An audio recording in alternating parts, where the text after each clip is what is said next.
Here's your lightly paraphrased version, while preserving the same emotional tone, pacing, and storytelling style. Brother, today we're walking into a place that is anything but light, anything but casual, and certainly not made for the weak-hearted. What I'm about to share carries serious weight. And before we move any deeper, I want to acknowledge the courage that brought you here. You saw the warning at the beginning, yet you still decided to stay, to listen, and to confront the harsh truths that most men spend their entire lives running from. This kind of courage doesn't scream for attention. It's silent, steady, and incredibly powerful. This is not entertainment. We're not here to talk about tricks, charm, seduction methods, or recycled advice. We're here to face truth, a painful truth, raw and unfiltered, the kind that can shake everything you once believed about love, trust, and loyalty. A truth capable of reopening old wounds, scars you thought had already faded away. But sometimes, brother, real growth demands this. It asks you to revisit those scars and finally understand them for what they truly are. What I'm about to share is not some exaggerated story created for views. It's not fiction. It comes from research, from genuine pain, from the quiet voices of men who carried their suffering alone in silence.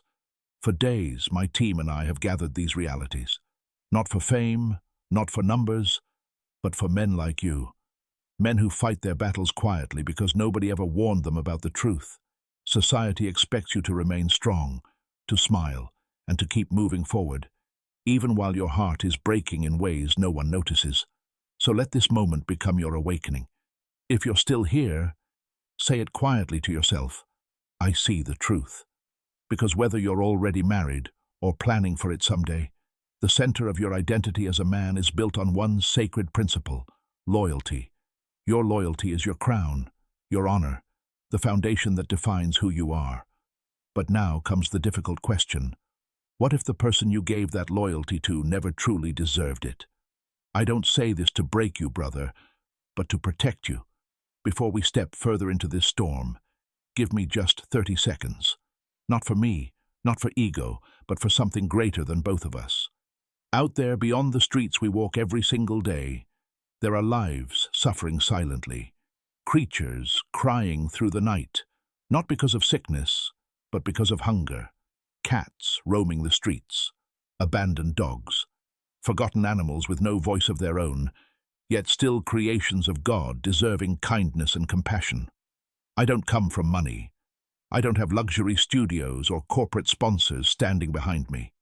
What I truly have is you, your support, your presence, your strength. You've carried this mission farther than even my own family ever could. Together, we started something meaningful, not for applause or recognition, but to feed these silent and defenseless souls. Even a small contribution, the price of a simple cup of coffee, can help keep one of these creatures alive tonight. If your heart feels moved, then act on it, not from pressure, but from compassion. That alone is enough. Now take a breath, because from this point onward, brother, we walk straight into the fire. November 6th, 1948, Chicago, M25. A 34-year-old man named David Miller was unknowingly stepping into a story that would leave a permanent scar on his soul. He wasn't rich or famous, just an ordinary man carrying a heart full of loyalty. That same year, he married Claire Evans, the woman he believed would stand beside him for the rest of his life. It wasn't an arranged marriage, nor was it shallow or superficial. It was genuine, deep, and pure, the kind of love poets spend lifetimes trying to describe. Claire used to whisper to him, "David, you are everything I want for the rest of my life." Those words became the foundation of his hope, his faith, and the future he dreamed of building. But words, my friend, can fade.